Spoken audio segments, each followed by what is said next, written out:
I'm a segment producer at The Late Show with Stephen Colbert, where I've worked for 7 years. I was on the balcony smoking a joint with two guys. Boofing. Yeah. I'm so impressed. So did I get it?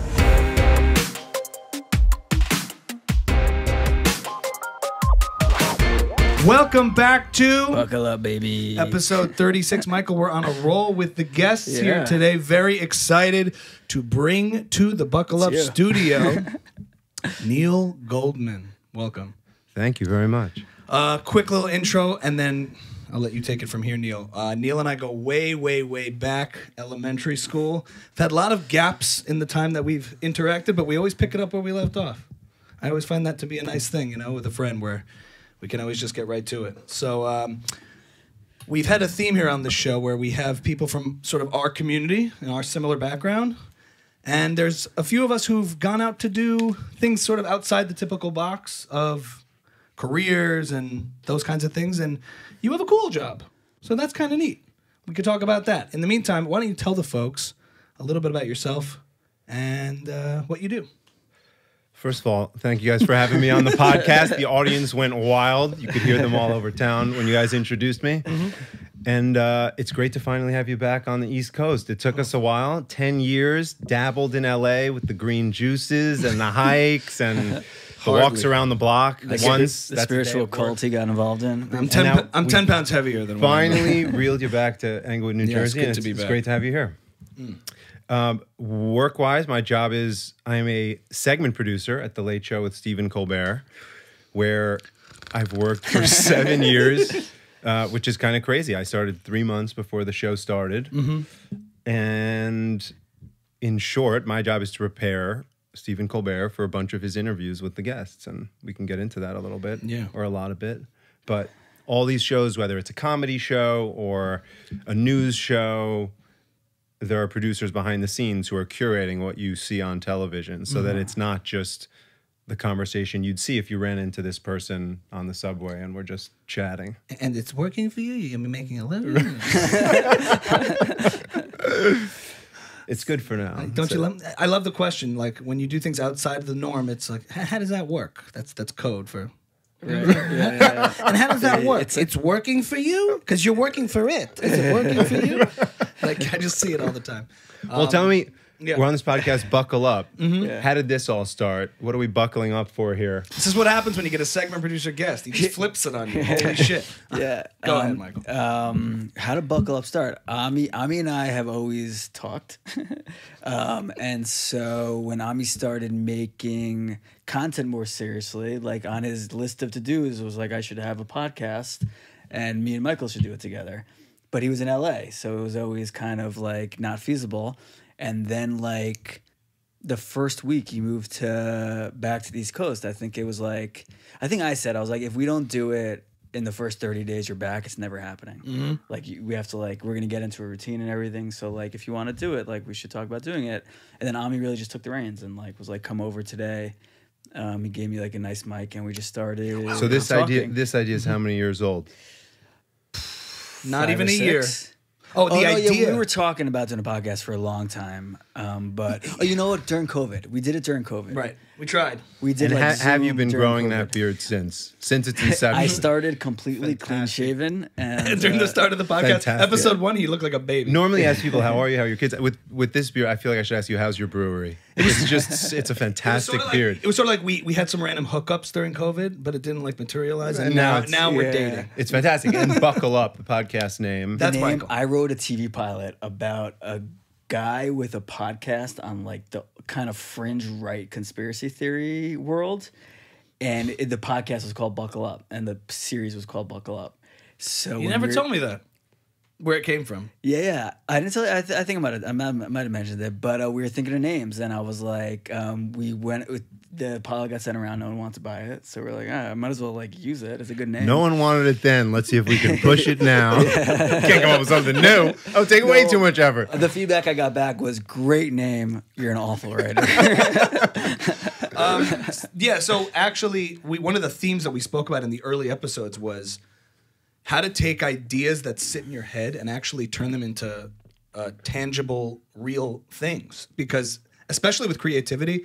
Maybe you could talk about this. I'm sure you get a lot of people who say, "Oh, I got these ideas for things, Neil," and you're in the industry, like, but everyone is always, just circulating ideas.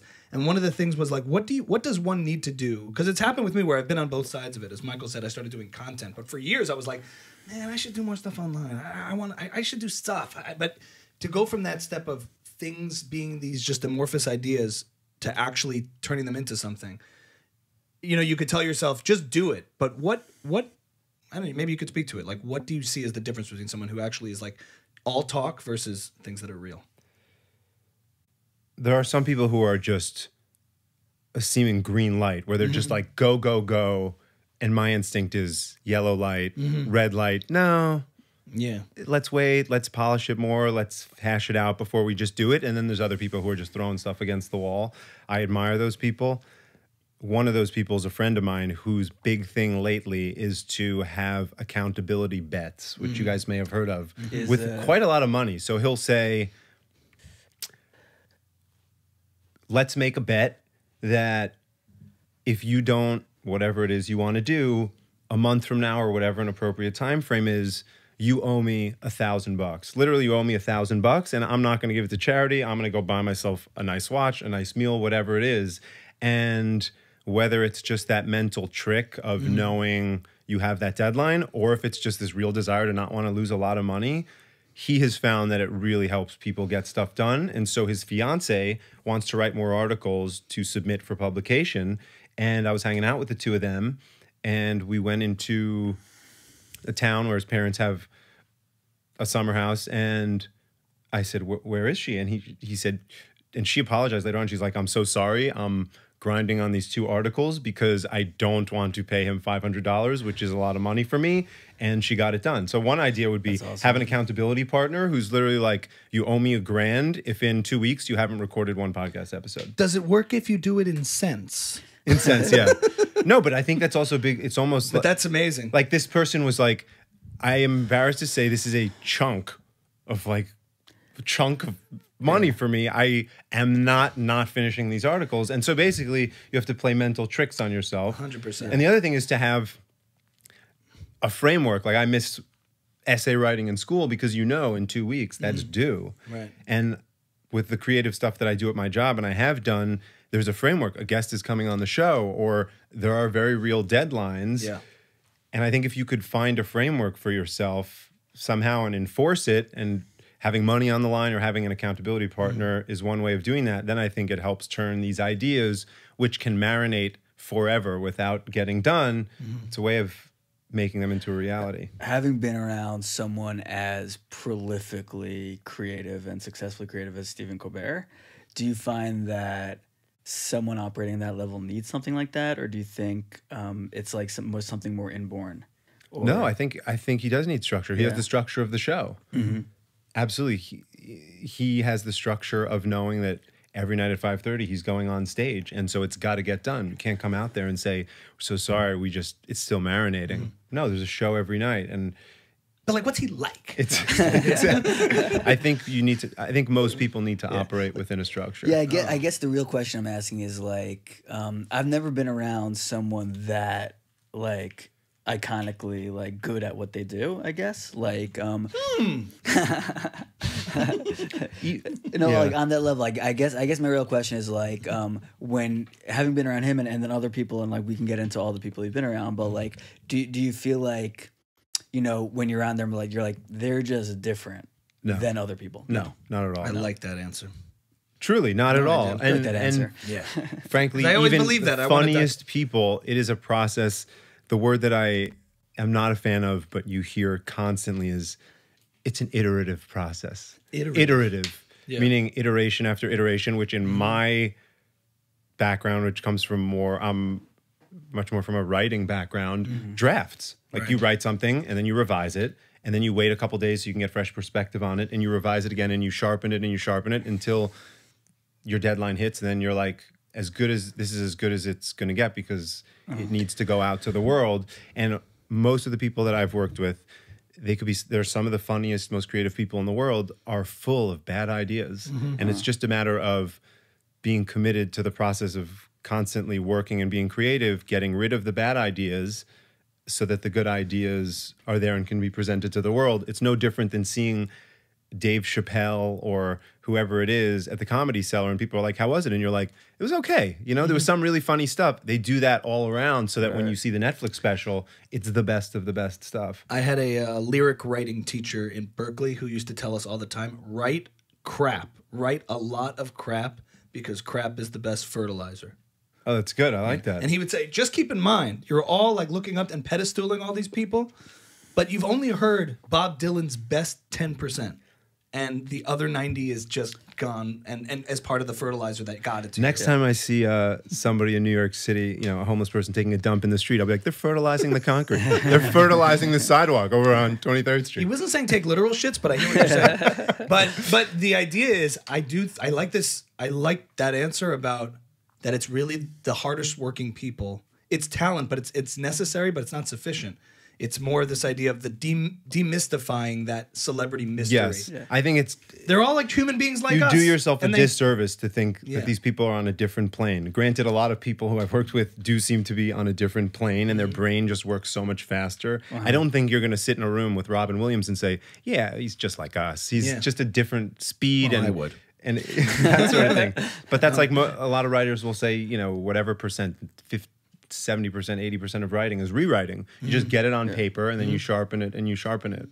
But when it comes to creative work, I often think about the Israeli writer Amos Oz, who said he thinks of his job as a writer. He said, I'm a shopkeeper. My job is every morning at 8 o'clock or 9 o'clock to open the shop, sit at a desk with a pen and a piece of paper for 3-4 hours, keep the shop open. Sometimes I'll get a lot of customers and there will be inspiration and I'll have great ideas and great work will come out of it.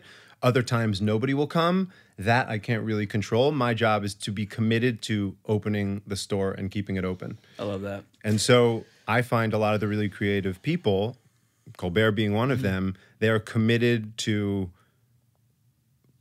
consecrating that time and defending that time for creative work. Do you know Tony Gilroy? He wrote the Firstborn. Yeah, he said you're probably only going to get 1, maybe 2 good ideas a year, but you better be sitting at your desk when that idea comes. Right. That's the difference between someone who does it professionally and someone who doesn't. Or you'll get that great idea and you'll think, oh, I'll remember this in the morning, or I'll write it down when I get home, and then.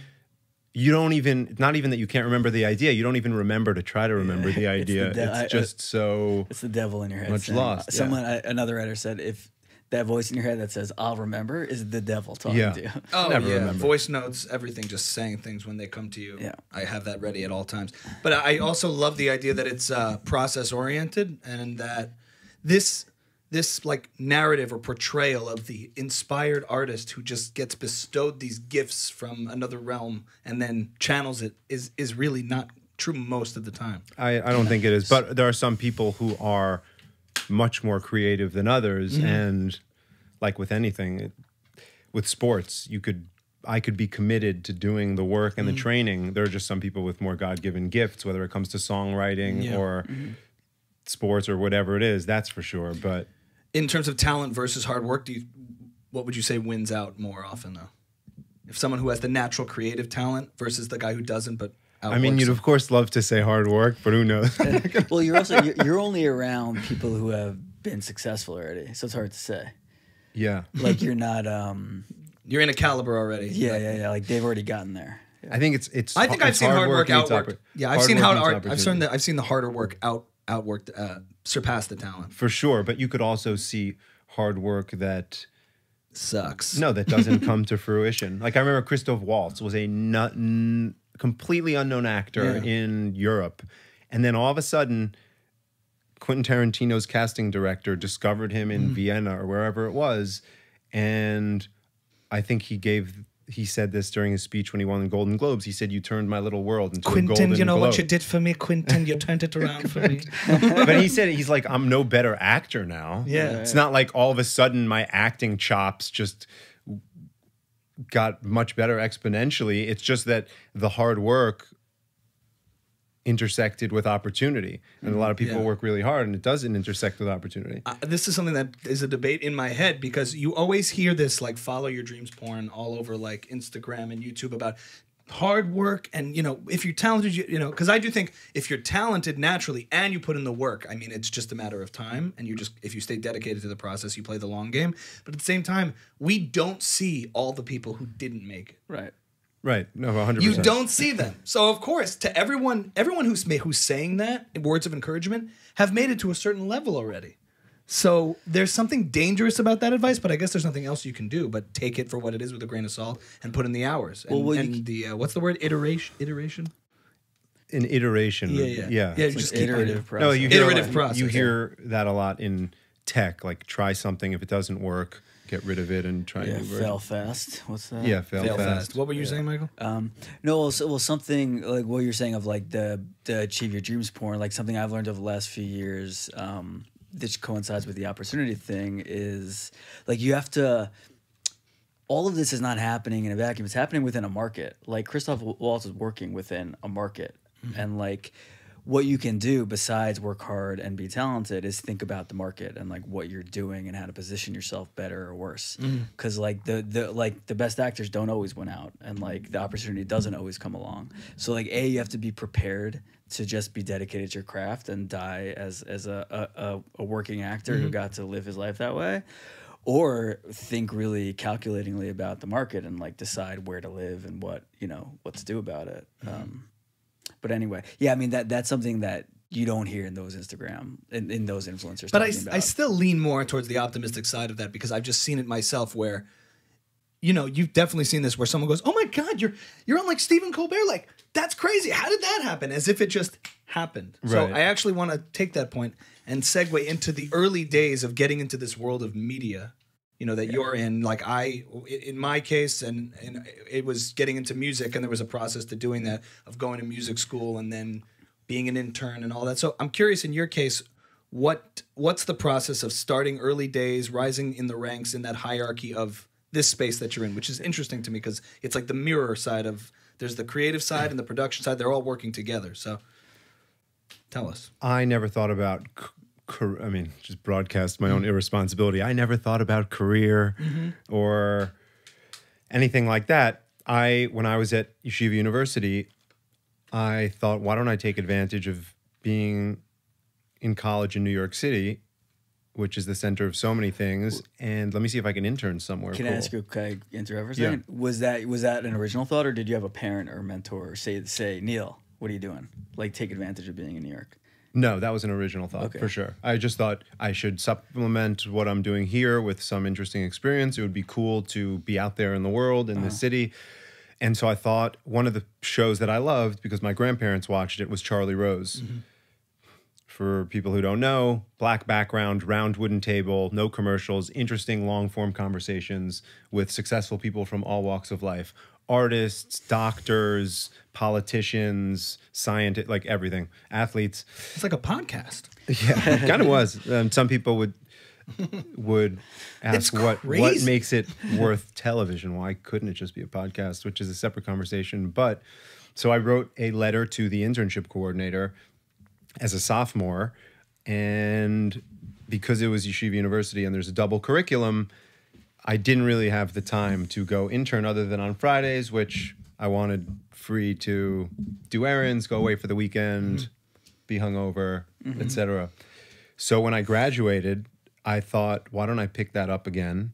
And I thought, what would be a dream job? I don't have any responsibilities now. The advice I'm getting from people who I trust is find something you're passionate about and pursue it. So there were I literally sat down with a sheet of loose leaf paper and wrote a list, and the 4 places that came up were the NBA, the New Yorker, the New York Times, and Charlie Rose. Those were the places that I thought would be incredible. And you're 23 when this is happening? Yeah, I just graduated school, however old that is. That's not normal. Most people are like, huh. I remember so clearly where I was when I heard you got the internship at Charlie Rose. Really? I was online for Phoebe's downtown for someone's birthday party. And I remember someone mentioning that Neil Goldman got an internship at Charlie Rose, and I thought it was like you blew my mind. I was like, I was so excited. Yeah, but how did it happen? You wrote these things down? What? Yeah. You know, I was like, first of all, I didn't know we could do that. I didn't know we were allowed to do that. And how do you even start with that? And like, and it was more like, how do you even begin to say I want to do that and then pursue it? Like I didn't know anyone that was doing that at the time. It was really novel. Did you feel? Yeah. Did you feel this sense of? It sounds like you were talking to people and they said, "Do what you're passionate about." That's not the typical modern Orthodox parental apparatus response to like career time. It's usually but like, I thought, here's what you can do. You know, Neil, you probably should look into this and this and this. Like, you know, the chosen careers of business. well, everyone from Yeshiva University goes into television production. I tried to be a doctor, and they said, we don't have a pre-med track here. And I really wanted to be a rabbi. I still have the beard, and they just said, not here, not here. No, I thought, I was young, don't have major responsibilities, had parents who were emotionally supportive, financially supportive in the sense that were like, you want to live at home, and we're happy to let you do it. They saw that I was motivated, which I think is striking. When anyone's motivated to do anything, I think it catches people's eyes. And I was really excited about it. Of the list of those 4 places, I thought the only thing I've ever wanted to do, my only childhood dream per se, really was play in the NBA. Believe it or not, ain't happening. And I didn't want... Neil, listen, I want to talk to you about this. Follow your dreams, man. No, Just but if you play some long people love enough. to coach. Some people love fantasy sports. They want to move the pieces and be a general manager. Some people love the communications aspect of it and this and that, or the business side of it. I only ever really wanted to play. That wasn't happening. Because that would be a tease. If you were on the other side of it watching everybody play, I feel like that everyone's like, my dad used to say with music too, he'd be like, focus on the business a little bit. You know, maybe you might want to go into the business side, you manage a couple artists. I'm like, there is nothing I'd rather do less than manage somebody else's artistic dream. Right. Although maybe it's cool to be around it, but maybe it just burns you. For me, if I would have a desire to make it, it seems like the obvious choice. Oh, then just be into music management or things. But I'd rather be far away from it if I'm not doing it. But anyway, I'm always worried that if you get too close to it, will it ruin one of your loves, which is devastating, because how many things do you truly love? And if you really love it, maybe just let it exist away from you. Now we're in your overthinking brain. Yeah, probably. So anyway, so NBA was out. Yeah. New Yorker, I just thought, I don't know, Condé Nast, you hear, can be a tough place to work. And it was kind of a toss-up between the New York Times and Charlie Rose. And I thought... Did you want to write, by the way? Was that the dream? I just wanted to work for the show in whatever capacity. I loved the show. At the New Yorker, was the idea to be a writer or just it was just to be in get the company? At all these places, the vision was simply get a foot in the door, get coffee for whoever needs coffee, but be in a place, soak up everything you could soak up, take mental notes, and just educate yourself and see what it's like to work at one of these places. How does it get made, these things that you love? It's also funny because in like 2008, 2009, like YouTube and podcasts and Instagram, like you didn't know what it would... Like now, if you're in high school, you can get a really good idea of what it's like to work at the New Yorker through social media. Like there was no window, there's no window into that world. Oh, you disagree? Yeah, I disagree with that. I think you get experience making a podcast, but you don't know what it's like to have a really sharp editor give you feedback on your work. And wow, that's really but you but I mean, like even like I never heard a writer speak or like be interviewed there was no exposure for this world. to that corner of the world. I guess. Meaning you could hear people talk about what their experience is like? Yeah, what they do, what it's like to work at the New Yorker, what it's like to be an investigative journalist. Like, it was hard to come across that sort of content. Yeah. Even just 10 years ago. Yeah, for sure. Anyway, in our day going into this world, it was fully mysterious. Yeah. What's it like behind this door? Now everyone's putting out representations of themselves. So you at least got some facade as to what it could be like, what that culture is like. You could DM people, everything is more accessible now and more exposed. That makes sense. So when you say you just wanted to get a foot in the door, I understand that of like, I just want to know what all this is about. Yeah, and I want to be in the room, even if I'm just the one quietly dropping off a coffee. I want to know what it is like to be in the room and see how it's put together. Yeah. I wonder if noobs coming in now have that attitude, which is the attitude I come from too. It's like, I just want to be around it and be a sponge. And now it's like, I got ideas. And you're like 22, 20. I don't know. That maybe you may be right. I think maybe a get off my lawn guy. I think of it in terms of education, where I want to educate myself from these professors in this world, even if it's not an academic setting, obviously. So anyway, it was a toss-up, New York Times, Charlie Rose. I thought Charlie Rose is out there in the world. It's on TV every night. People are talking about it every night. Why don't I do that? And so I called up the show to make sure that I had the name of the internship coordinator. So I didn't just write to whom it may concern. Yes. Try to distinguish yourself in any way you can. And I had the name from 2 years prior. She was no longer the internship coordinator. It was a guy named Adam Waller. And the girl who picked up the phone, it sounded like a young voice. And she gave me the name of the internship coordinator. And I thought I might as well pick her brain and get some tips. What should I throw in this It's a cold cover call? letter? Cold call. How did you get the number for the Charlie Rose show? On the Princeton Review of Internships listing, I think. Cool. And I called up and I said, if you don't mind my asking, are you an intern? And she said, yes, I am. I said, can I ask you some questions? She said, sure. And I started asking her some questions about the show, and I could hear her start to get uncomfortable. And she said, can we talk like at a later time? And I said, sure. I later learned that Charlie Rose is in the Bloomberg building, whose ethos is transparency. So it's a huge open bullpen. So she's fielding questions about the internship 2 feet from someone else, and the whole office is open. Anyway, I speak to this girl. This girl named That was going in a different direction. this girl named Barry Berger. So I put in the I put in the cover letter. This is why I love the show. This is why I think I'd be a good fit, willing to do the little things to help make the show run. How were you 35 when you were 23? This doesn't make sense. Yeah. Like, we didn't know how to speak like this. And then I say, this is why I think I'm a good fit. And Ramaz? Yeah. I say, Ramaz? and from having spoken to my friend Barry Berger, Yeah, see, what skills? I've lost this savvy over the You years don't need somehow. it anymore because you don't need it. I've the Barry bullshit. Berger, Now you do I real said, Barry things. Berger, I'm even more sure that this is a good fit. Like, thank you for your consideration. Like, 24 hours later, the guy calls me in for an interview. First thing he says to me, what do you think it is?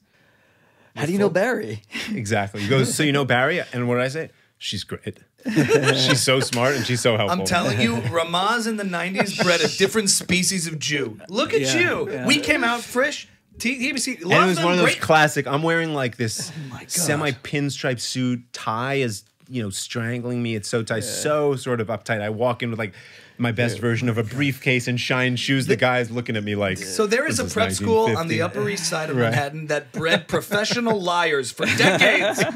I'm so impressed. Yeah. I didn't want to just say to whom it may concern. I said all of those things. I am a recent graduate of the Berklee College of Music. I have a lot of experience. I know how to use Logic Pro and Pro Tools. I can use all the software. Yeah. Please hire me. Yeah, Sincerely, Ramaz love Ami. I will follow up. Right. I didn't even say I'll follow up. Please get back to me. I And look she forward gave to me you. great tips. She said they want to hear, among other things, that you'll be willing to do the small things. And because everybody's, I write good questions. If Charlie needs my questions. But you knew it. Yeah. And so called me in, and at the end of it, I remember this guy, Adam Waller, who's a friend to this day, said, yeah, so I think this is going to be a good fit. And I, in my naivete and lack of polish, said, so did I get it? So And he goes, You revealed I swear. your greenness I said, in that "So- moment. So did I get it? And he goes, yeah, we'll talk about start dates. And I remember I started August 18th, you like- 2008. it's Oh my God, it was so incredibly exciting. And that whole experience, I would tell my parents that I didn't like Sundays because Saturday was Shabbos, a day off, and Sunday just kept me from Monday. Truly, totally unironically. Blessed. It's a blessing. I remember that feeling. I remember I was on the balcony smoking a joint with two guys. One guy was like doing his own thing, raising money, building a company. The other guy was working like very corporate job, and the guy went. Well, the guy with the corporate job went, "Oh, good, thank God, it's already Thursday." And the other guy building his company went, "Oh shit, it's Thursday already." Yeah. And I was like, "This is it. This is the whole thing." And where were you? What day is it? What day is it? No, that's amazing. That's a great scene. I can see Yeah. that scene. You should make that scene. Yeah. Did that make it into the Buckle Up screenplay or no? Because It's good, right? that is good. That's a It was good also scene. very exciting when you graduate, especially with an English major. It's exciting to just be employed, period. Yes, I was at like, that I have a time? place to go every day. Yeah. Having a place to go. I went to And Dunkin'. mind you, this was an unpaid internship. Right. So For let's 6 love- months, I I went to would- a Dunkin' Donuts in Riverdale. That's where I went to go. And Today, now we're the sponsored. following is brought to you by Duncan. Thank you, Riverdale, for my first unemployment breakfast. It was great. I mean, yeah, and that is the best feeling when someone green lights you. Even just, I love how like you had such humility and maturity at that age going in to know I just want to be a sponge. And also, I think that's like the Gen X, early, like the older millennials. I guess we're kind of considered millennials, but we're like we are. We are technically, but there's two millennials. Fair enough, you know what I'm saying? yeah. The 5-year difference of millennials. There's Yeah. like the millennials who are more like Gen Z, and then I like to say we're like the millennials that are more like The Gen senior X, Yeah. where we didn't have any expectations or sense of entitlement going in. We knew how green we were, like going into these scenarios, and we weren't like, I got ideas. We were shut down pretty quick and just were made to listen. We were freshmen going into the workspace, and my attitude was similar. I remember it was just like, I know nothing about this. I want to take the lid off and look at what's going on and just be around the real business of what this is, real music, real whatever it is happening. I just want to be around it, you know? And this was also, was this 2009? You said August 18th. 2008. 2008, which was right before the world collapsed, Exactly. right? So like that next year, like you were like golden. Like no one had anything to do that next year. No one was getting jobs. People were getting fired. Like the Right. Well, it finance was an unpaid internship, so it No, wasn't. but it was, still, but you had something going on. for Still had sure. someplace to So go. I started Yeah. August 18th. The standard 08. was low. I Yeah, no, loved it was. I loved the interviews that Charlie Rose did with artists, you know, interviewed a ton of actors, writers, all the arts and culture stuff. I enjoyed some of the other stuff too, but those were my tier 1 interests. And I idolized him. And so I started in August of 08 when it's an election year and there's the Democratic National Convention and the Republican National Convention, and he is at these. They're in Minnesota, I believe. Here we go. And so and all the friends who went into investment banking, they were working these jobs where they're at the office till midnight, 1 o'clock or whatever. Yeah.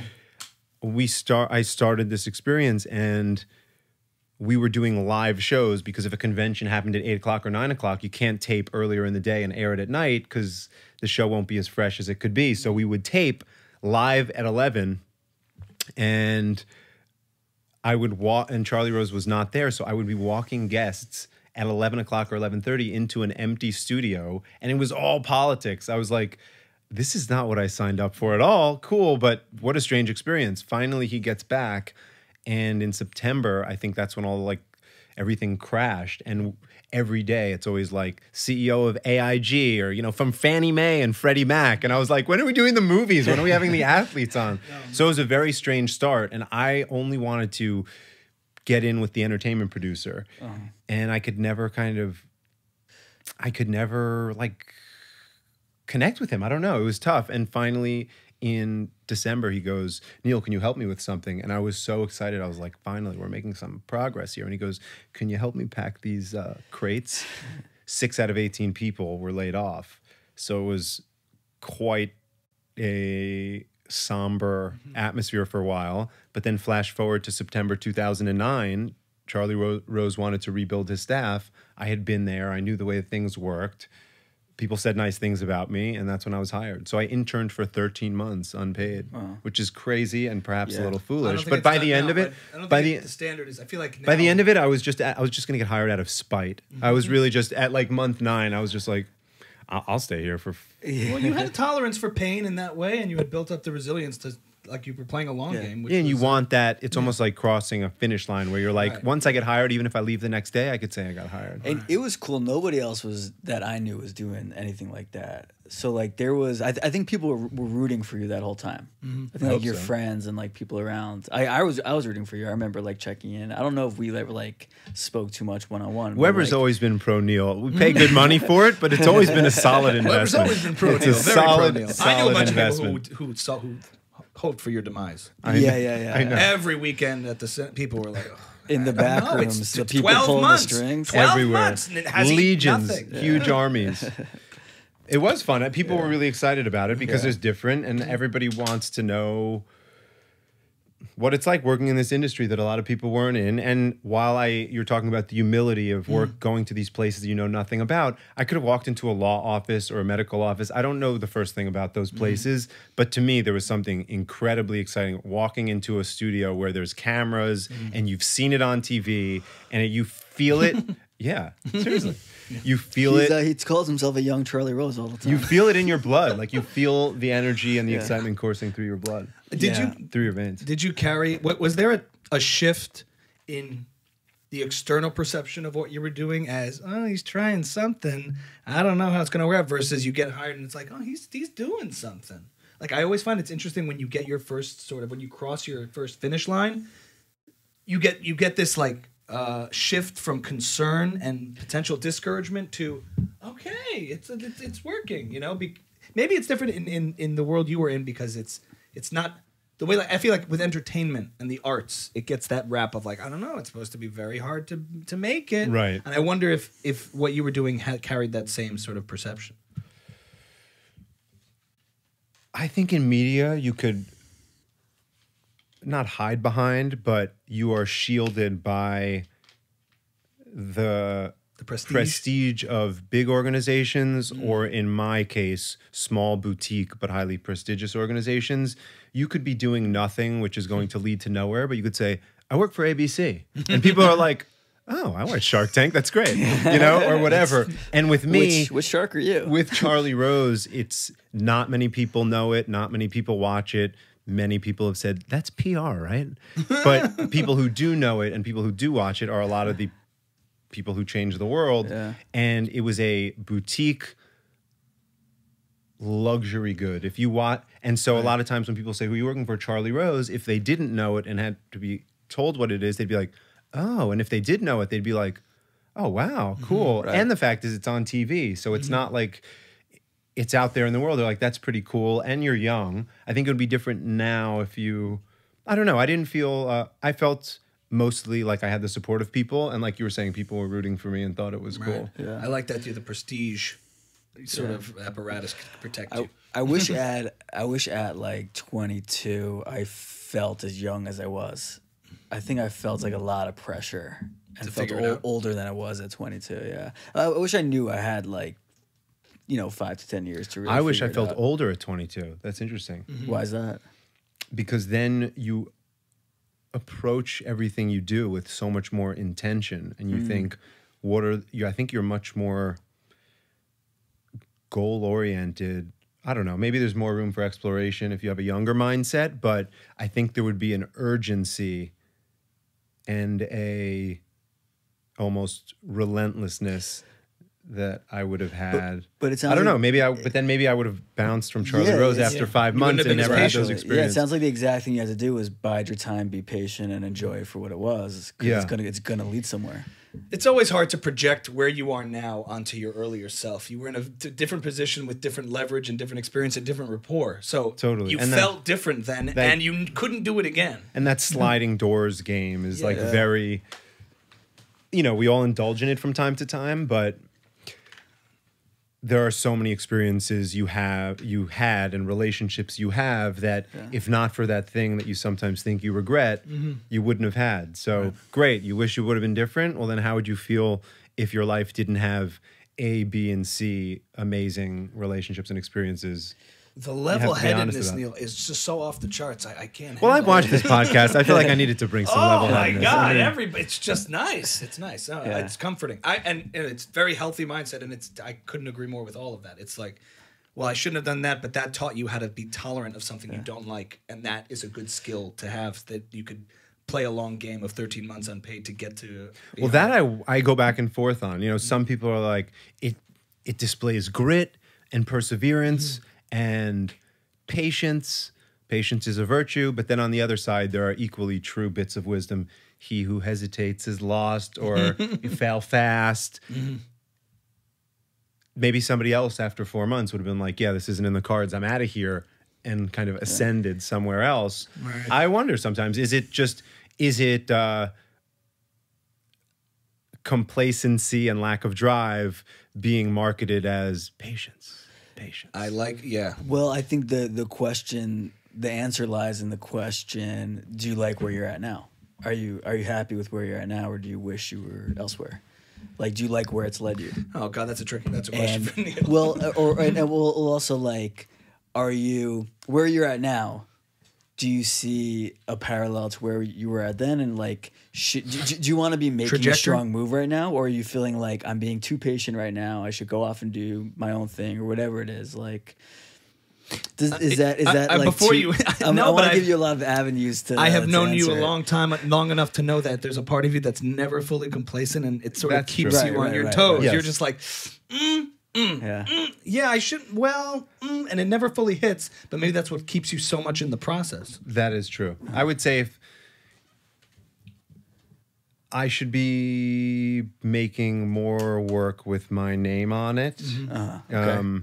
But the work that I'm doing every day and the people I work with, truly, not to get too cheesy, but blessed. I mean, the stuff that I get to do on a regular basis, it's incredible. And you have to remind yourself, because it's very easy to get lost in the day-to-day, that you are working for a guy who you used to watch on TV at the end of a day, who would make you laugh out loud, those laughs that are like you've just done a week-long cleanse, like just the best medicine. You're not just working at this person's show. You're collaborating with this person and the people that I work with day to day to brainstorm on guests and curate what you see. And then the guests who I get to work with, it's surreal. So what exactly do you do for Colbert? Yeah, the technical, geeky stuff. Because we're creatives, we like to hear the behind the scenes, what really goes into it. My job is mostly editorial, curatorial. It is finding the connective tissue between the host and the guest. So if Michael Weber and Ami Kozak have this wildly successful podcast called Buckle Up. Manifest. And they're coming up and they're coming on the show, and Colbert isn't familiar with them because, well, why, Stephen? Why aren't you? But let's say I have to think, what would be interesting for you guys to talk about with Colbert? What might I want to show him from your work that I think is representative or important for him to see, so that even if I've just sat with him for 15 or 20 minutes, he has a thorough understanding of who you are, why the work you do is important and interesting, and how he's going to spend his 10, 15, 20 minutes with you on national television. And so then I do my own research. I tap into my institutional knowledge of him and the show. I read the research that's given to me, and I start to think, what would be interesting and fun? What do I think would be interesting? What are Stephen's interests? What do I think the audience would be? Well, I'll save you the trouble. 7 minutes of stand-up. Michael will read a blurb, and then I will talk to Stephen. What would you think would? I mean, you don't know. By the way, we're too new. But a big conversation would be, because there are two of you. Who sits next to Stephen, and who gets? I think we know. So we might. So that might be a bit. That might be a bit where you guys. I might say, what if you both try sitting in the seat next to Stephen, and then Stephen says, "This is awkward." And do you design the bits for the like in that way? Sometimes, sure. Of like how. Like I'll give you an example. One first. Let me. So then. Yeah. So then I will do what's called the pre-interview with you guys, either together or separately. I prefer to do them separately, where I'll ask you a bunch of questions, and that I think of as me going down into the coal mines, because it's that dangerous and that rugged. And that's me like gathering my clay. And then I see, of the questions and ideas that I had, which did you respond to, which were really funny and interesting. And then I sculpt it into an outline, which I present to Colbert day of the interview, where I go into his office and I'll say, this is, Ami and Michael, this is what they're here for. I think you should start with blah, blah. Or I'll tell him, you met them 2 years ago at a UJA event. Don't say nice to meet you. You actually met them. Whatever it is, I will present it to him. He will tweak it. I'll say, I think you should use this clip. I think you should play this game, whatever it is. So hot right now, Neil. And then you guys would come to and sometimes he will just say, that's great. He always makes it funnier and smarter. But other times he'll say, did you ask about this? Or I really want to talk to them about that, or whatever it is. I mean, he's more familiar or less familiar depending on the guest, and so he'll have his own curiosities too. Totally. And sometimes he'll be familiar with stuff, I mean, oftentimes that you have no idea. Like Tom Hanks will be on and be like, oh, it's funny. We got dinner a week ago and we talked about this. I want to get into it. It's a collaboration for sure. And are you, if Tom Hanks is coming on, are you doing a pre-interview with Tom Hanks or with his publicist or something? Usually with Tom Hanks. So you've spoken to like big people, everybody. Yeah. That's pretty cool. The ones who don't want to do pre-interviews, oftentimes you'll speak to the publicist and they'll want to run through it in the green room. Some people like to go out totally fresh, like Jamie Foxx. He'll say, what are the areas? Yeah. And you'll tell him, but that only works when you have somebody who is like Jamie Foxx or Tom Hanks. Comics who can riff too, I imagine it's a little... Yes, although one of the scarier things you could hear as a segment producer is, let's just riff. And I'm just like... I'm going to ask about this. This is a more deep question, and you may have the same question. My job, sorry, just one last thing. It's almost like Terry Gross asked Conan O'Brien, how do you screen guests? And he said, we have segment producers, and this was a long time ago before The Late Show with Stephen Colbert even started, and he said, you don't want to see, and I said this earlier, you don't want to see the conversation that a host would have with the guest. If you ran into each other on the street, it should be better than that. It should be a heightened version of the conversation. My job as a segment producer is to heighten the conversation.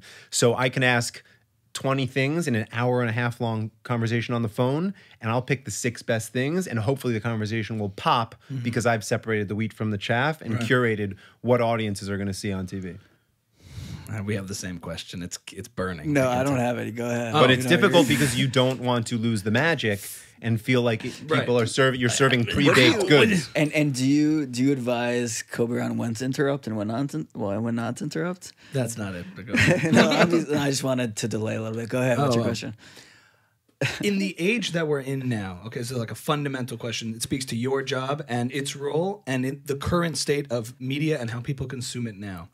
You said the worst thing you can hear as a segment producer is let's just riff. But in the age that we're in now, where the Joe Rogan Experience, for example, is the #1 probably piece of consumed entertainment of all time and currently, it seems that way. And that there's this conversation going on now between, legacy media versus new media, traditional types of entertainment, the late night and sitcom versus the raw, sort of what people deem as more sort of authentic, unscripted riffing style. And it seems like that is really on the ascent in terms of what people are responding to, is Joe Rogan sitting down for 3 hours and just riffing.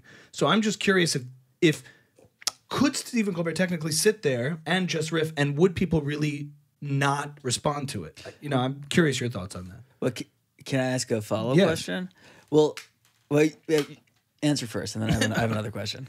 Because I think I know what you're going to say. I'm curious about your take on legacy media, new media, the podcast world that's everywhere and doing and seems to be on the ascent. I work for a late night show, and a late night interview is a polished.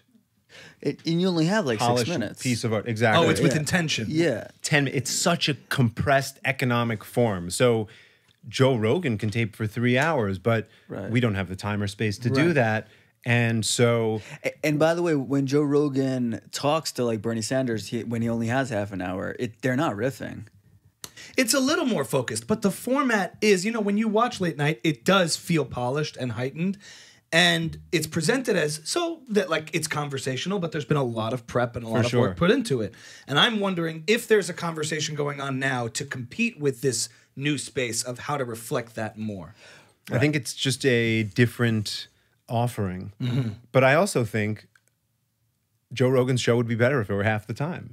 It would. Cut out all the stuff, tape for 3 hours. Why do I need to listen to 3 hours? Can't you think there's more? I don't listen to enough Joe Rogan, so I can't wait. Is there more than a good hour and a half in each episode? I don't think so. I don't watch the full episodes. But that's not how it's consumed either. It's often consumed in clips, but out of the 3 hour segment, what you get is sometimes people who are really stripped down and really not necessarily delivering an agenda, or they're trying to sell a movie, or they're trying to do this. You're getting them. You feel like you're getting them. Who tapes for hours? First of all, I used to love Inside the Actor Studio. They would tape for hours, and the show was an hour, and it was fantastic, and it was tight, and it was... So that's same thing it's with... a different critique. You're talking about how it's delivered in its final format, but the process of how they get it. Is this what you're asking? In the current media landscape, why should people be interested in a 6-minute manicured conversation between a television host and a celebrity coming on to promote something? Like when you go into work and you see and you hear in the ether like what people are talking about is the Joe Rogan, all the podcasts, etc. When you're approaching one of these interviews, what do you think to yourself, like, how do I make this thing relevant in a way that's gonna like hit a nerve? Or like, or is that not a consideration? Or is it apples and oranges? When I'm doing my job, I never think about those podcasts, except in the sense of, is this great story that I arrived at in the call with whoever the guest is? Was that already told on a podcast? And I'm rehashing old stuff. I'm never thinking, how can I make this better than what was just on Rogan or whatever it is? I'm thinking, how can I make this the most, what's the tone of it going to be? Is this going to be a really silly, funny interview where they just mess around the whole time? Ellen Page. Or is this going to be, exactly. Or that sort of thing. Is it going to be a mix of both? What's the tone? What's the approach? What's the angle? And how do I make it as rich and as bespoke to Stephen Colbert as possible. Because a great interview that Rogan does is going to be very different than a great interview that Colbert does because they're different hosts. So what's one of the proudest interviews? What interview are you most proud of that you feel like you nailed it on every level? Tom Brady has in the past 2 years become this outgoing, like it's almost like his public persona has flowered, and now it's just He's like my dad. My Yeah. hero's my dad. he's just like this. He's funny. He's My like dad. You got poignant. the lips Yeah, right. he's- My hero's my dad. no, yeah, he's- it's my dad. the guy's the man. But before, I love my dad. years ago, he was much more like Derek Jeter, where you wouldn't get a glimpse into his fun side, and so he came on the He's show. just a guy married to a supermodel who won. Very relatable. That's it. Yeah. So he came on the show before this sort of media flowering, let's just say, of him, throwing the Super Bowl trophy from boat to boat at the party and being super fun. I'm sure he was privately, but publicly he was very much buttoned up and all that. And Colbert has many interests. He will be the first to admit, not the biggest sports guy. So I thought, you have one of the biggest sports icons alive, and Stephen Colbert. What's going to be the connective tissue? And so we leaned into the diet and nutrition angle. And on the phone, I said, you're obviously an amazing football player. And this is surreal. You're on the phone with Tom Brady and you're working with him. It's not like you're there just being, oh my God, you're amazing. You're digging for stuff. I'm surprised that sorry. Careful with the cable. Yeah, sorry. I'm surprised someone who's No one's gonna be made able so to- many appearances would spend that much time talking to you on the phone and like this is one of how many appearances he's making that week. Like, Not a lot. oh, okay. No, someone like that doesn't make as many as you'd think. It's a big get. Okay. And Sorry, that was just a question. Yeah, no. And the flip side, though, is even if they make a lot of appearances, there are 3 million people watching on TV and people on YouTube. Wouldn't you rather hop on the phone for half an hour to make sure it goes well, or would you rather just wing it? See, this is the type of thing I would assume. Yeah, they wing it. I would assume they wing it. Someone who's been doing it that long, that well. I would think so. Mike yeah. is the king of wrong You know what? assumptions. Yeah, I'll give you an example just to put it in a less. It's crazy to how make hard- it how seem. hard I went to a everybody Johnny works. Mac when Johnny McEnroe had a late night show for like a week. Yeah, he's Johnny great. McEnroe. Yeah, so fun. Great guy, but he had a show and we went to a taping. It was like a fun activity. We went to a Really thing. fun. He's a. But got ton as of a late personality. night show, it didn't work. right? He had Al Sharpton on. I'm just giving an example of what happens when you don't segment Yeah, then we'll- produce we'll get back to and Tom prep. Brady, yeah. I want to get back to Tom Brady, but just what happens when you don't get on the phone and prep, or the guy's not equipped to host. Everything wasn't right. It was like they were testing him for a late night host Right. show. So they had it. We went to this thing and applied. Clap, applause when you're supposed to applause and all that. It begins. It sits down. We're all hyped up. Everyone's like, "Woo! Give it up for Reverend Al Sharpton." So what's going on? What's going on? And he says, "Thanks for having me, Johnny Mac." And then he goes, and then he goes, "All right, so like, what's going on?"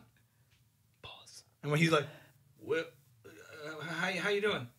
It was just, there was nothing. That's what we don't There want. was nothing. I- And I- we all sat there like, With Al Sharpton, you'd think Al Sharpton It could do sounds that. very fake, and it almost sounds very corporate. Like, let's write a press release, which we can enact on a stage, but let's put it in more artistic terms. Are you going to do a play and perform it without rehearsing if it's not improv? Absolutely not. We got to iron out what's the blocking, where's the.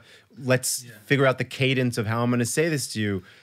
and the guest has something to talk about too. They want to push something that usually they're on for PR reasons. Right. For sure, they're They have a pushing book something, or- but the other thing is, it's not. A lot of times, you're coming up with areas, almost sandboxes for two people to play in, where a guest might know we're going to talk about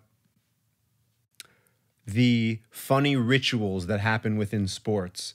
So then an athlete, a football player might know, oh, maybe we're going to talk about butt slaps or like whatever. So, a host could talk about, I was testing my mic. Keep going. Butt slaps. riveting guest over here. I'm just like, no, I'm just playing with my deck. I thought everything just. We're No, gonna- you come up with areas of conversation within which they can speak freely.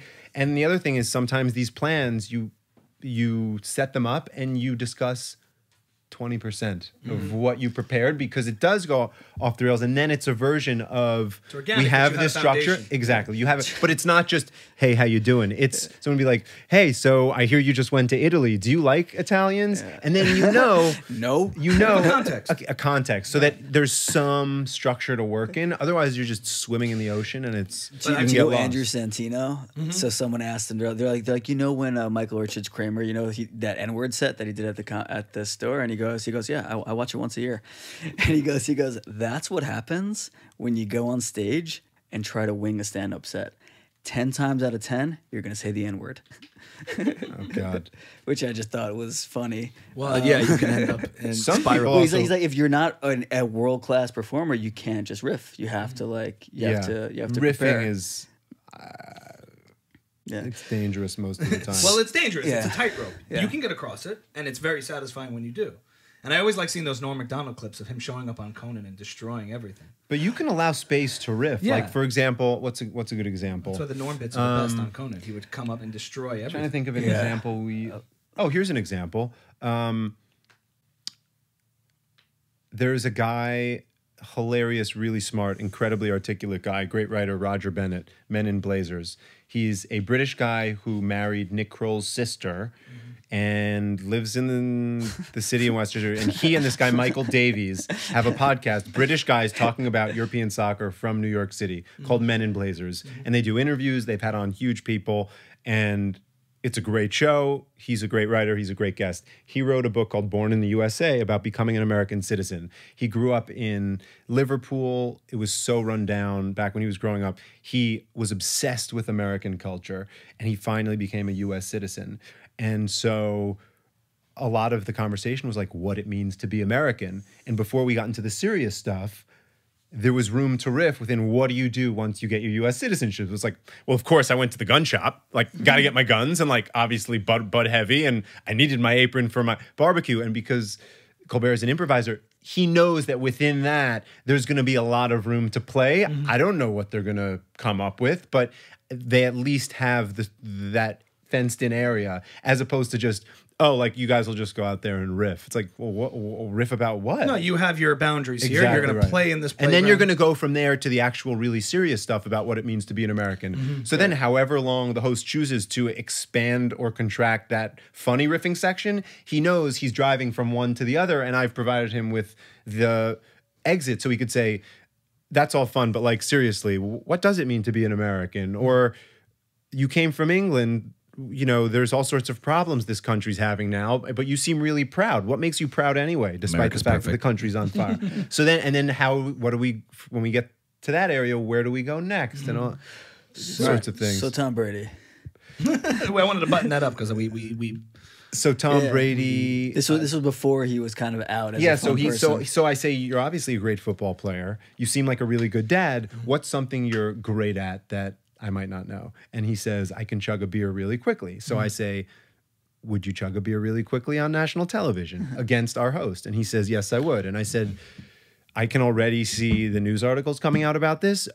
Are you serious? Because it would be a shame if you're telling me this now and then he was like, not through the mouth, Neil. and then you and then you bail on him. So he said, no, I'm serious.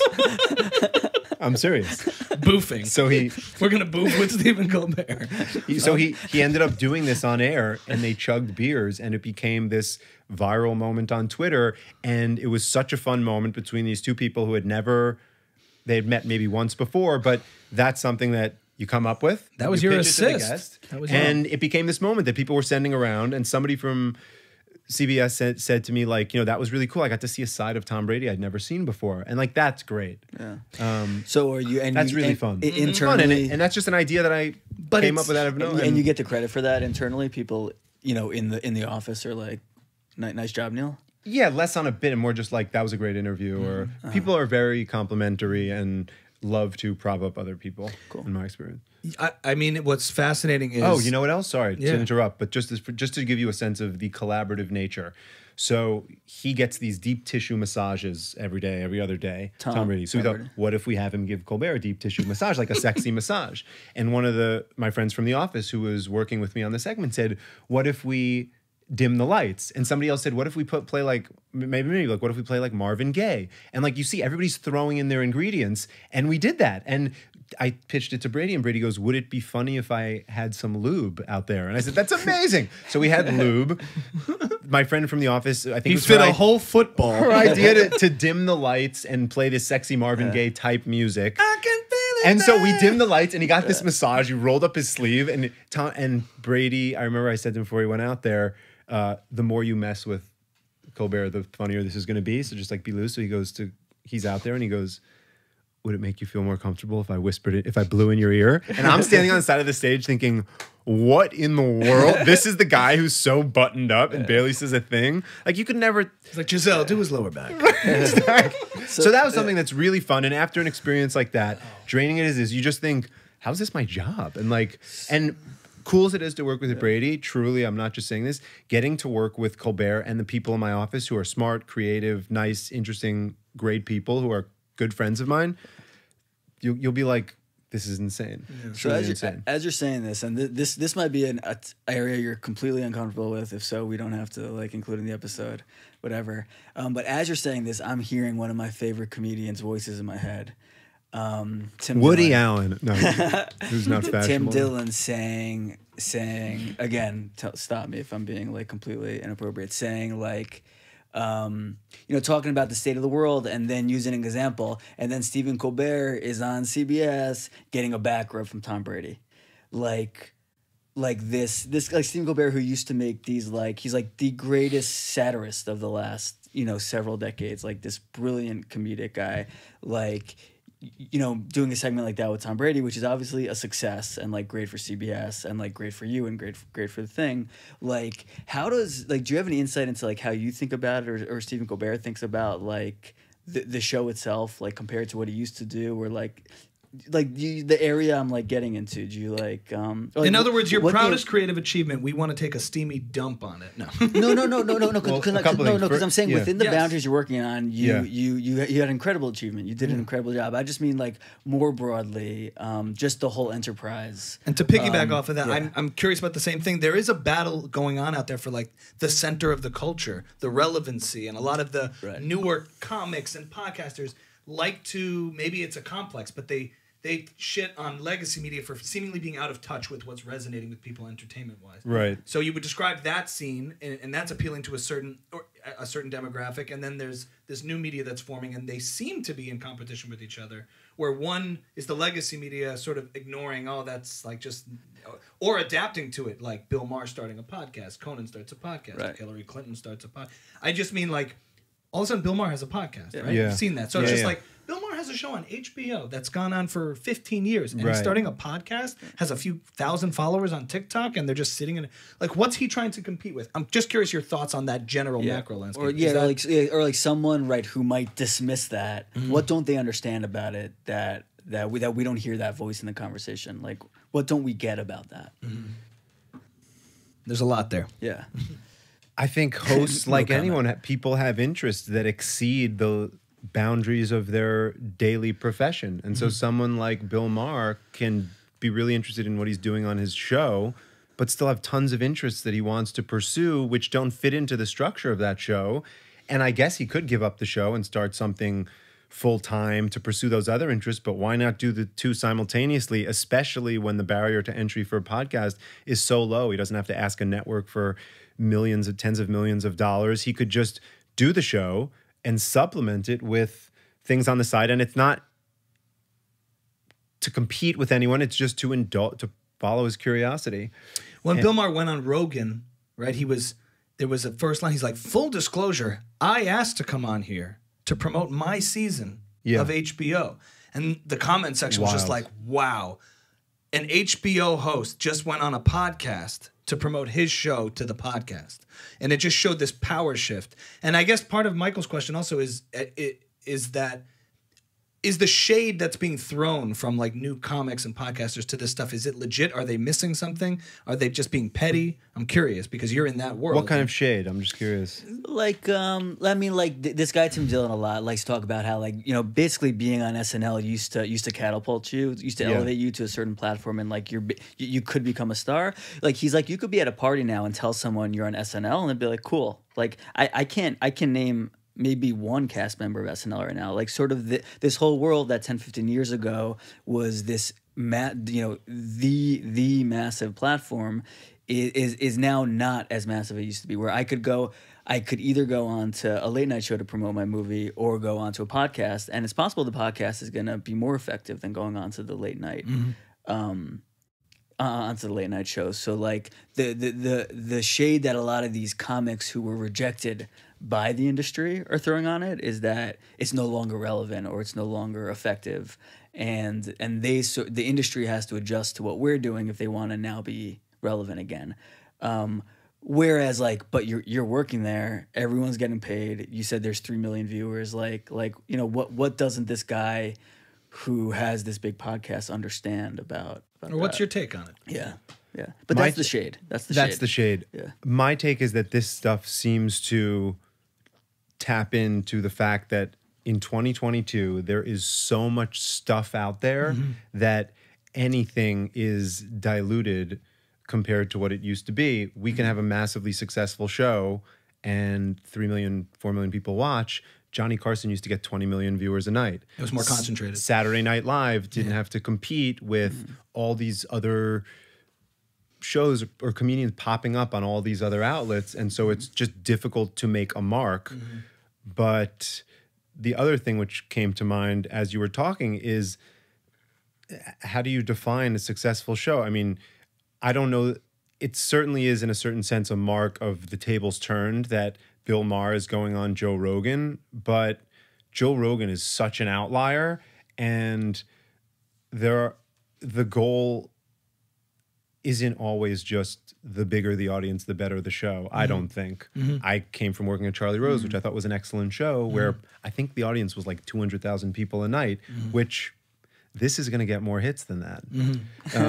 No, so I don't know. It depends how you. That's really how you define it. It's but I will say it is really difficult to make a mark in the culture, and if you're working on anything in any medium that people are talking about or that's putting out good work and it's making a mark, all the power to you, because there is so much to wade through and sift through, and it's tough to make a mark. And Judd Apatow has talked about this, how you make a movie, and it's just, it used to have traction, and now it's just, there's so much other stuff. It's a double-edged sword, because it used to be there were so many gatekeepers, but once the gate was open to you, now there was a path to a massive audience. Now the gatekeepers have lost their power, but now it's saturated and you have to do all the work. Totally. And even if that's you're why a big it's name. important to have quality hosts who are arbiters of culture and give their stamp of what's important, cultural curators, so that even if you've never heard of someone on this show or that show, they're probably interesting or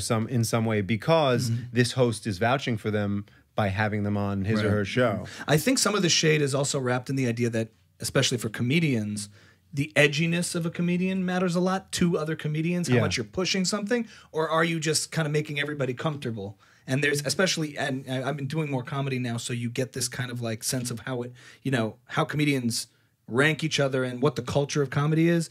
And it's ironically, it was like you had once upon a time, it was network TV that was the legacy, and cable TV was the edgy stuff, the Comedy Central stuff, the Daily Show, the Colbert Report. Exactly. They were the counterculture. They were saying the edgier things that were stirring people up, while, you know, Johnny Carson was just having a guest on and just talking nicely, you know, and he was the buttoned up guy. And it seems like it's funny that Stephen Colbert is one of those people, but just in general, it's evolved now where it's television and internet, you know, as the two things. And some of that shit I think gets thrown to people who are like, are you falling in line with a bigger, because you're part of a massive organization like an ABC or a network where you have to answer for something bigger. And you know, there's different things at stake. There's different people at stake. There's a whole team of people. It's a different, like you said, it's kind of apples and oranges. It's not like it is apples and oranges. But there's a tension that's just being fought for everywhere in every way. Yeah, for sure. And there are always people. I remember being so surprised when I always used to read the art section of the New York Times, and A.O. Scott, the film critic, and wrote great stuff and like really smart, awesome movie reviews. And I remember him once saying that when he started at the New York Times, he was just embarrassed because he came out of this academic tradition and he thought this is so much like beneath me, almost like I've sold out, which reminds me of some of these, in a different way, these comedians who are edgy and then go work in a more mainstream way. And there's always going to be that chip on your shoulder of, am I selling out on the more high-minded, interesting stuff? But the flip side is if you had never made it into the mainstream, you'd be like, I never really made it, never turned that corner. It seems like an endless push and pull. Yeah. Ultimately, I always look at it as like everybody's judging each other too much. It's like everyone's just, even to Tim Dillon, I would say everyone's trying to make somebody laugh for a minute. Yeah, like well, that's all. It's a bit. There it's is a also, bit. if we're being honest, and I don't agree. you think there's a fair amount of resentment? Well, that's what I was going to say. It comes from a place of anger where Sort of he's like you didn't get that SNL cast member slot and decline it. You didn't get it. No, completely. Anger, but also he's like, I'm selling out more shows than the SNL cast member. So Right. I don't know how angry he really is. It's more like, ha ha. You know what though? Those things can still eat at you because it almost like he's not getting his due because he is more relevant than a lot of the SNL sketches. Like You know how many times I've been just eating marinara sauce saying she got a fucking special? Yeah. Yeah, but does it still eat at you? I guess that rejection, or it's sort of like, it defines you still, like you sticking it to them a little bit. Like the people yeah, who it's like reject that, you know, the rosebud thing or the Yeah, for sure. that little thing that's hook and stick in your craw. Yeah, because he's also really interested in celebrity, and that's a gate that's close to him. He And it's can't be yeah. a mainstream celebrity right now. But it's his angle too. We talk about Tim Dillon because Yeah, we're he's- fans, and he also like lives that lavish lifestyle, Like, but do you know who resentfully. Tim Dillon is? That's No, a good I question. don't. Right, so Tim Dillon is the #1 comedy podcaster on Patreon. He makes like almost $200,000 a month through his podcast. He sells out theaters all over the country. He just did like a 60-show tour or something. Oh, wow. He's a huge deal, right? But Neil doesn't know who he is. Yeah. Right. And I think that's where it comes from. Of like why am I not on Stephen Colbert? I bet I'm most people in my orbit would probably know who he is. You I'm think so? unrepresentative. I think, yeah. Yeah, they probably do, but I also think like I would never. I can't even picture him on a late night show like as the guest. Although I haven't seen it though, Yeah. which is We weird. need 2 chairs. But I do feel like I don't know. Once upon a time, it was like the comedian community and the late night community were very much In the same simpatico, corner, and now right. it's like with the ability to build your own audience organically online.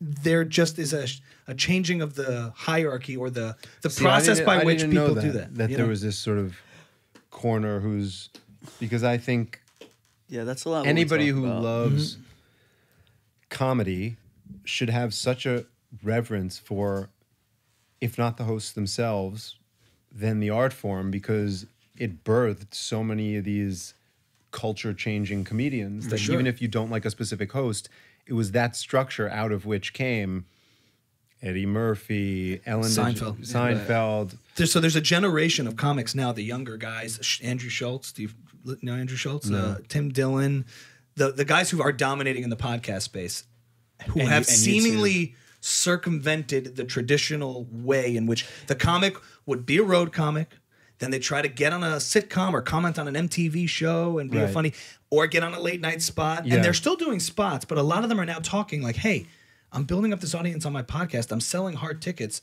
Do I really need that 7-minute tight Right. 7 on a late night? And they're asking themselves that. And there's there's a little bit of resentment, but it's more about like, haha, I guess I don't. Yeah. But for the first time, it opens up. They can talk shit about SNL and Jimmy Fallon because they don't need Jimmy Fallon and SNL anymore to have a career. So like for the first time, they can publicly make fun of Jimmy Fallon on stage because like whether or not he invites them on the show for a spot doesn't matter. They they Right. figured it out without him. And So they're it's exploiting that power interesting. shift a Yeah. lot for entertainment purposes. Yeah. For us, It's- for our enjoyment, Tim Dillon shits on this stuff, and we all like to hear about it because he's like the anti-Hollywood Hollywood guy. Yeah. And you don't know how serious he is about any of it. At the same time, he said many times like, "Give me $20 million a year, I'll do it. I'll do it." yeah, he's not a. Like he's funny about it. But doesn't there is have something- integrity. He doesn't have integrity. No integrity. But he's got a big audience. It sounds and I like. think you'd enjoy. Yeah. I mean, but it's just it's as the consumer and like we're kind of in this space. It's just a funny landscape to observe. You know, Like, I mean, it'd be fascinating to see someone like you, hook up, fool around with someone who has a big YouTube show. Like for like a real segment producer to go with someone with a really big YouTube show, I don't think they probably aren't doing it as well as you could do it. Right. And so, Although like, the counter argument and that they'll get might be, we have 5 million views per episode. What exactly are we doing wrong here? Because you'll make it that much better. But but success for a lot of people is simply eyeballs, and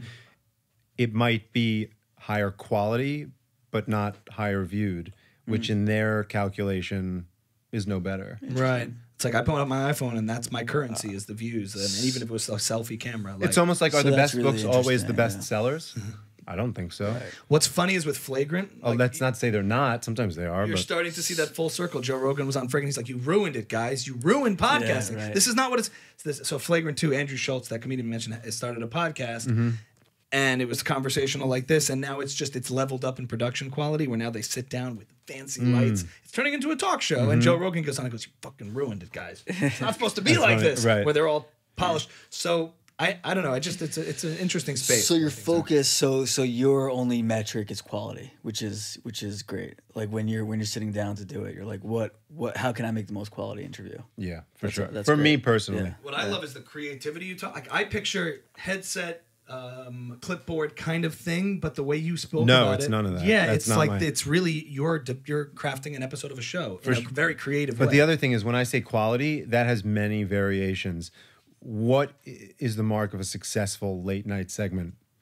Different for each guest. It might be commenting on the slap and it might be a visual image where you get to see a host sitting across from somebody in a certain way, like the image of the two of them chugging beer together, and you're like, wow, it might be a really poignant story and getting this like beautiful moment. Like I think one of the great late night Keanu Reeves. Keanu Reeves, but you know it's like an amazing I know the people interview. who love us will miss us. Exactly. I watch that a few No, times, like once Letterman, a month, and Warren I choke Zevon. up. Do you know that? Warren Zevon No. on Letterman when after it was revealed that he was sick, and he talks to Letterman about like how many more like sandwiches do I have or something and all this stuff, and it was this like gorgeous, really moving late night segment, which is fantastic. And then other times, one of my favorites ever is Adam Sandler on Conan talking about trying to see Shaq's penis when they were shooting a movie together. He's like, you got to see it. And Conan's like, it's like the Grand Canyon. You got to see it. And it's so polar opposite, both beautiful. And in that sense, those go YouTube viral too, because that's like it jumps into the space of new media where people like the Keanu Reeves one. Have you seen that? No, one? no. If you think about it in terms of just very old world, sort of like people coming home from a tough day of work, putting something on before they go to sleep, people don't watch it this way. But if you think about it like that, both the Adam Sandler and the Warren Zevon, both would be like great ways to fall asleep. One's just like seize the day, treasure every moment. The other was just like the other's the image of Shaq's dick. Exactly. Couldn't sleep that night. Yeah. Slept like a rock. There's a Keanu Reeves thing where I only come. It always clips right at the. He's like. People like for some reason there was like a what thing happens, going on online. What happens to people? What do you think happens? No, like people were asking People Keanu deep die. questions on Twitter. He's like, people have been asking you all these questions. Keanu, Who is this with? Stephen Colbert? he's like, Keanu Reeves, what happens when we die? And he goes, I know that the ones who love us will miss us. And of course the world just like blew up. Everyone's like, Keanu Reeves. I'm like, I know what? that. What happens when we die? He's like, I know that the ones who love us. Well, it was just one of these, and he's like this, like he can't not be a genuine. There's something very endearing about For Keanu sure, Reeves. yeah. I know that the ones who love us will miss us. And Keanu Reeves has gone through a lot of personal pain. He's lost a lot of family members and all this stuff. But he has a quality, for reasons I don't understand, that he could say something very slowly and it just feels so rich with wisdom, even though you're like, what? Yeah. I don't know. It's That's why something. he's a star. I think we should all get a sandwich. Right. later. And you're just like, Yes, profound. we should. Wow. Neil, I got to end on this last point here. In this segment, I want to talk to you about you. I blocked out the day. and your longer game creative vision for yourself as a creative, and in starting at Charlie Rose in those early days, coming in, I want to be in this world. I used to talk to this about you when you started. Did you see yourself eventually one day, like you wrote down when you were first starting, I want to be in these places, but in terms of your role in those places, did you see yourself eventually one day in the chair interviewing the people as something that you'd be interested in doing?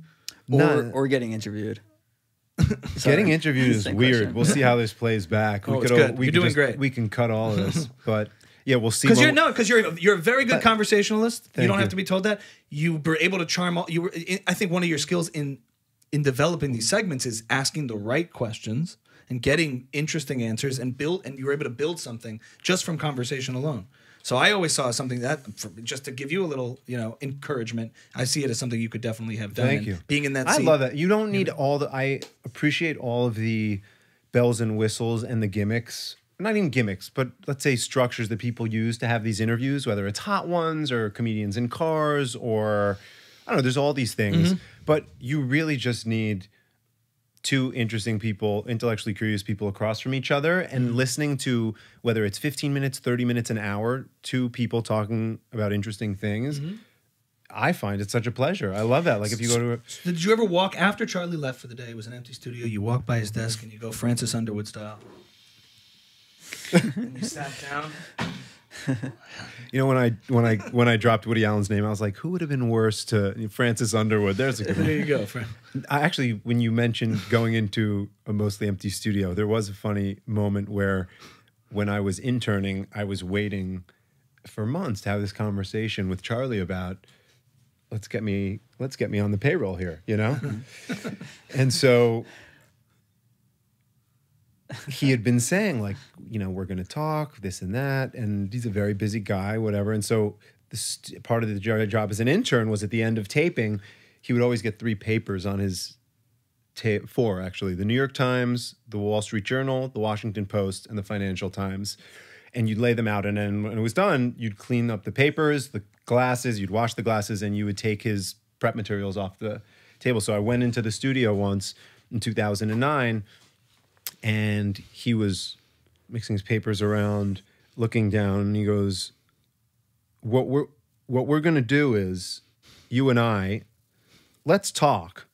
And I was like, finally. I was like, whenever you want, Charlie, whenever you want, like, I'm around. And he looks up and he goes, not you. And I see he still has the IFB in his ear. And I was like, oh God, he's talking to like Warren Buffett on the other side. It was like such an intern moment. And I just grabbed the papers and scurried out. And I was like, of course not. Probably talking. It's like when you'd be like, you should have been like, I know, Charlie. Right. Talking like, not you. Probably talking to like one of the Warrens or one of the Bills. We'd always be like, Clinton, Bloom, was it Warren, like Buffett? Well, Warren think about Beatty? compound interest. It's all speculation. That was such an intern moment going into the studio. Well, Adam. But to answer your question, I didn't think of it at the beginning. I loved the educational aspect of watching that show. And it was interesting to get a peek of the people behind the art. So even you mentioned this guy, Tim Dillon, whose stand-up might be very funny. How interesting would it be to hear him talk seriously with someone on camera with no shtick necessarily? The shtick might be fun too, but just about how he feels about all the stuff you're asking about me, stripped down, no commercials, no. He's got good guests. I can tell you that. All that, and then, but yes, that's what I was attracted to initially. But over time, I thought, sure, it would be interesting to be the one to ask questions, which is very different on camera or on a podcast than it is in the pre-interviews that I do over the phone, where I can get really dirty going down into that coal mine. You want your questions to be a lot more crisp and economical when you're asking them on camera, whereas I can stumble through and turn around and jump around and say, oh, I'm jumping around here when I'm pre-interviewing because I'm just gathering the raw material.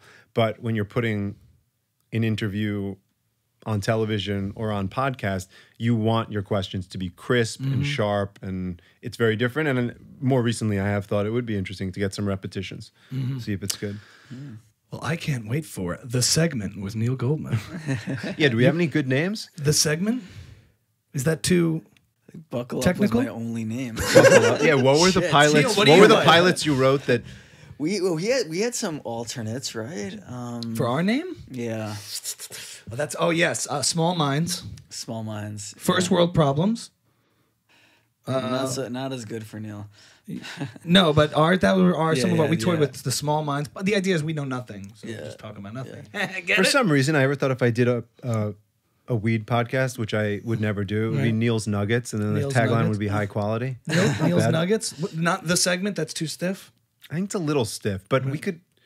It's an iterative process. Yes, exactly. It's an iterative. What a good way to wrap it up. An iterative process. Any final thoughts, Well, Neil? this was the pre-interview. So Right, we're exactly. start So we're the gonna. interview So yeah, now. we're I'm gonna so start- curious when we get up and look at the time if we'll see that we've been talking for like 11 minutes. You're like, that felt long.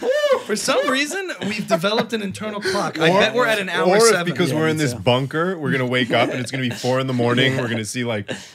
Oh my god! I don't know why. I kind of feel when the hour's up, and I'm usually we're right. Yeah. I'll What check would the you? time. What would you? If we checked, what would you guess? We've all have experience. 1:15. I'm gonna say I would guess under 57, a little under 57. an hour. I'll say 1:15. I'm probably overshooting it because it went by. You know. I feel like I'm hopping out of here and I'm going to be in like Wellington, New Zealand. This felt long. No, I'm joking. No, I would say I'm joking. This was a pleasure. I would say this was probably, I would say hour 15. Okay. Well, Neil Goldman, thank you so much for being Thank here. you guys for having me Thank on you the so much for podcast. answering the questions and I hope I did. being open. Where can people find you, or do they find you? You're still behind the scenes. When they can find you, we'll let them know. Yes. Yeah, come on this show. Hopefully, Come on the you'll show have and me. you'll talk announce- about the next step. The next step with Neil Goldman. We just got it. Thanks for coming on, Buckle Up. Pleasure. Thanks for having me. Thanks, Neil. Any final thoughts to wrap up, or we're This is our first handshake. Michael and I usually do a little. The Michelangelo, Get in there, Sistine get in there. Chapel. Come on. Got to get in on that. There we go.